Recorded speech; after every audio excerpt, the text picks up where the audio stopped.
Dear students, I welcome you all to the last session of Maxwell's equations. Now let us proceed with the derivation of expression for electromagnetic wave. In the previous part, I explained you how to set up the Maxwell's equations and the concept of displacement current also we discussed, and finally we listed Maxwell's equations in steady field as well as in time varying field. Now, two most significant and remarkable outcomes of Maxwell's equations are the existence of displacement current and prediction of electromagnetic wave. He showed that electric and magnetic forces are not separate but different manifestations of the same thing.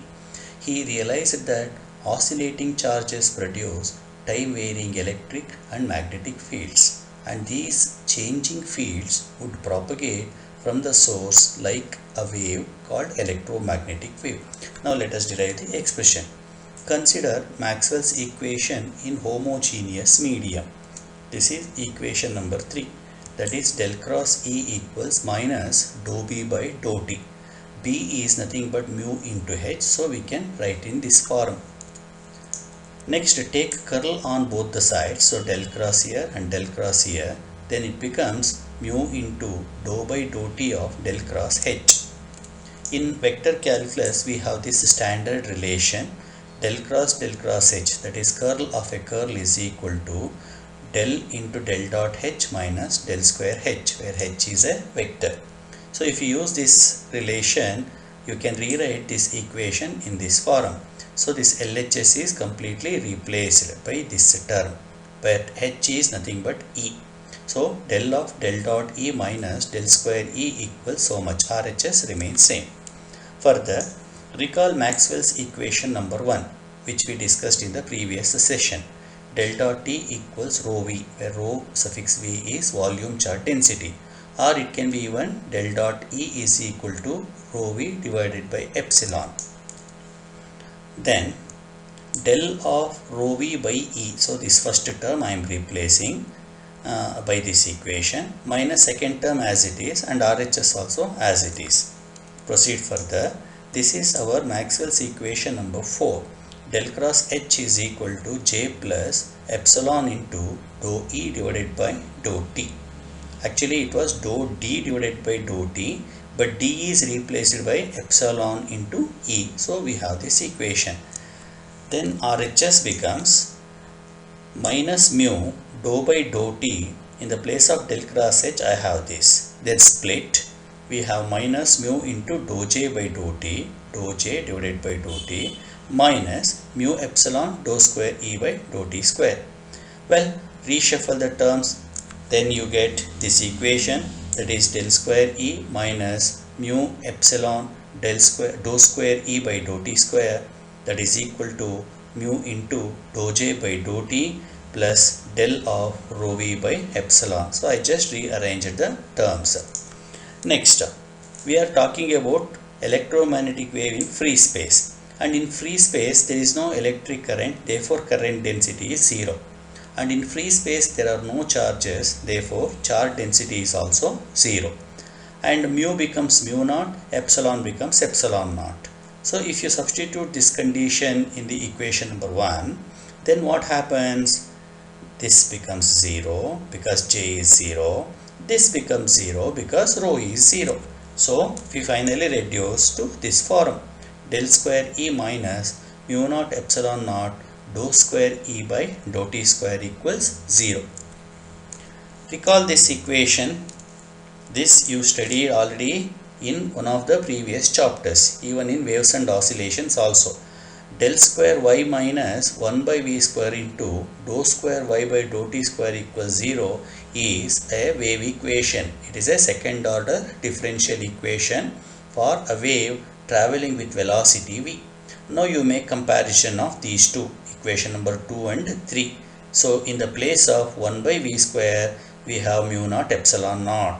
So therefore we can say this is the equation for a progressive wave, which is nothing but electromagnetic wave, and the velocity of that electromagnetic wave is nothing but 1 by V square is equal to mu naught epsilon naught or V square is equal to 1 by mu naught epsilon naught, or V is equal to 1 by square root of mu naught epsilon naught.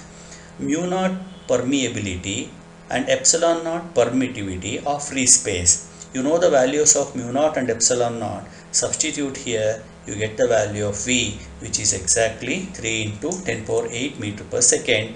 That is nothing but speed of light in free space or vacuum. So thereby we obtain electromagnetic wave equation starting from Maxwell's equations. Okay, we will continue further. An electromagnetic wave propagates along x-axis in homogeneous medium along with E parallel to y-axis and B parallel to z-axis. Both E and B shall vary along x-axis. Their instantaneous values are given by these equations. E of xt equals E naught sine of kx minus omega t into ay cap. That means vector E, that is electric field vector, is having a maximum value of E naught, that is called amplitude, and propagating having vibrations along y-axis, that is parallel to y-axis, but its variations are along x-axis. Next, magnetic field vector B is also having variations along x-axis, but vibrations are along z-axis, that is Az, and its maximum value is B naught. Let me explain this once again using a diagram. Of course, here K stands for wave number, omega stands for angular frequency. Look at this diagram, z-axis, y-axis and x-axis. So this orange color represents magnetic field and green color represents electric field vectors. Orange color lines or orange color wavy nature is propagating like this, that is along x-axis. That means the variations are happening along x-axis, but these variations are parallel to z-axis. Please follow carefully. These dark lines are parallel to z-axis, but their magnitude is decreasing along x-axis and increasing along x-axis and so on. Same explanation we can give even for this green color wave also, which is nothing but electric field. Vibrations are parallel to y-axis and the increase and decrease is happening along x-axis. So both B and E are varying along x-axis and the combined variation is propagating in the form of electromagnetic wave along x-axis. That is the meaning of this above sentence. Now comes properties of electromagnetic waves. Electromagnetic waves consist of vibrating electric and magnetic fields. Hence they are transverse. They travel with a speed of 3 into 10 power 8 meter per second in free space or vacuum.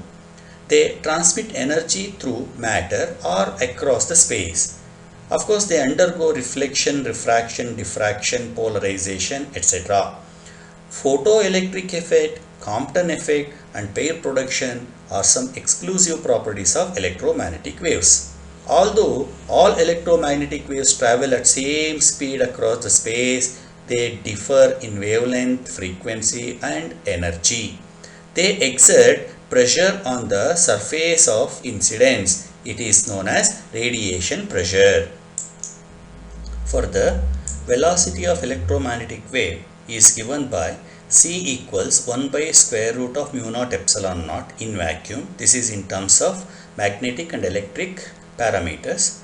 In medium, mu naught is replaced by mu, epsilon naught by epsilon.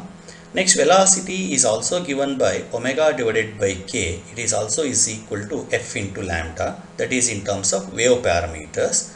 Next, in terms of magnetic field and electric field amplitudes, that is V is equal to E naught divided by B naught. E naught is the amplitude of electric field, B naught is the amplitude of magnetic field. You can expect numerical problems based on these equations.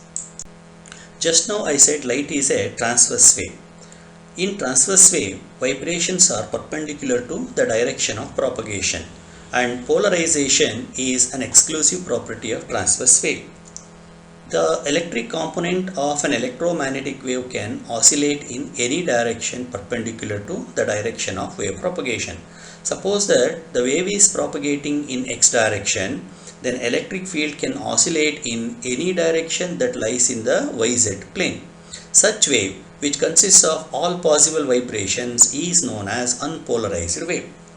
If all the vibrations are removed except one particular, then the wave is said to be polarized. That means if the electric field is restricted to any one direction, then we can call that wave as polarized. Here is the illustration. X-axis is the direction of propagation and this is YZ plane. In this YZ plane, I have electric field vibrating either like this, or vibrating like this, or vibrating like this. So if light consists of all these possible vibrations, remember this is nothing but YZ plane and the whole plane is propagating along X-axis, then it is called unpolarized.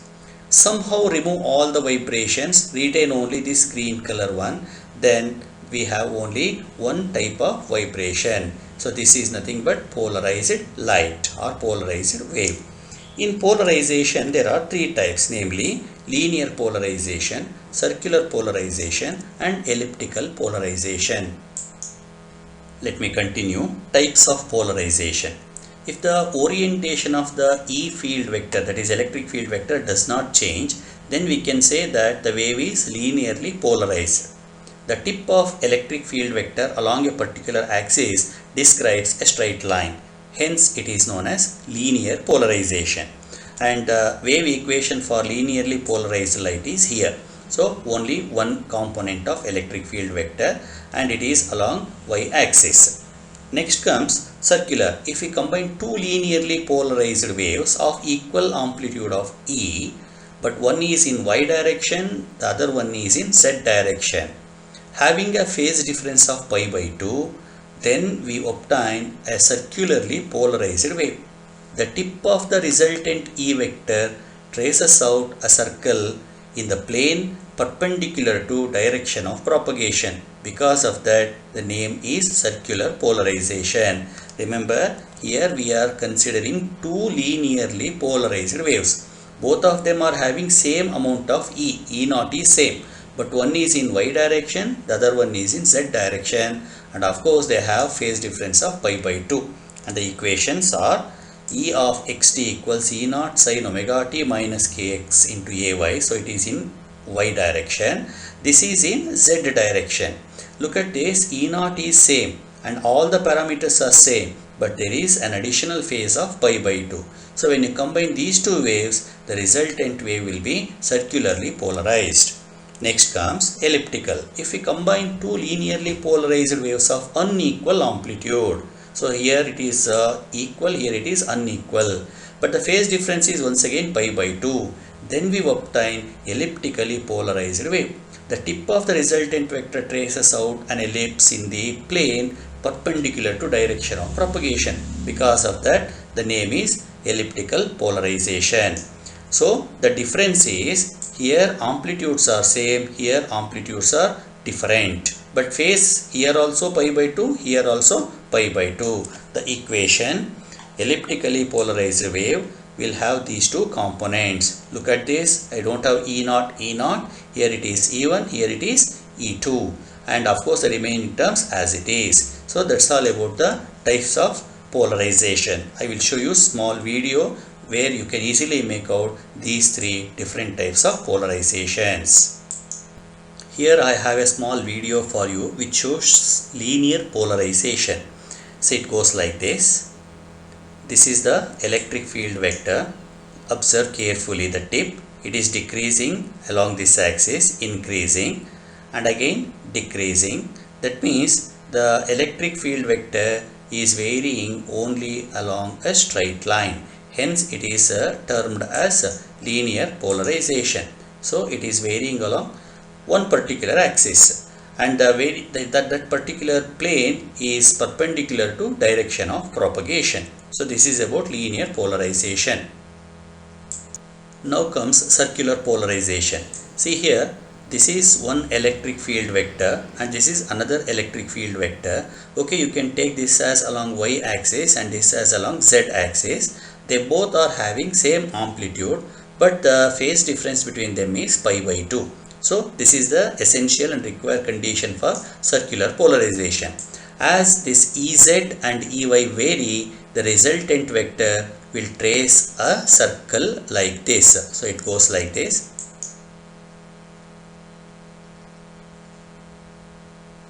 Watch carefully.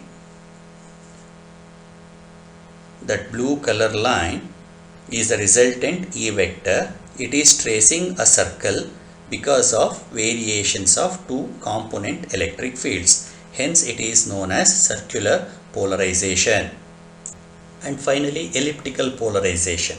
Here we have two electric field vectors. One is this one, say along z axis, another one is right now along y axis. Look at their magnitudes. Magnitudes are different, and of course they both are having a phase difference of pi by 2. This is what I mentioned in my previous slide.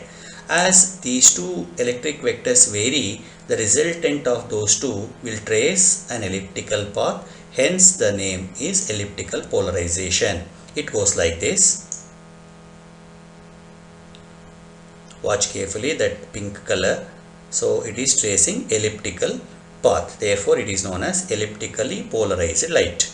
Well, this is about polarization, and of course it is all about electromagnetic waves. Dear students, with this I have come to an end of Maxwell's equations discussions. I hope you all enjoyed all the 4 sessions. If you have any doubts in any of the session or in any of the topic, feel free, call me, or you can even contact me via email. Thank you. Thanks for your cooperation.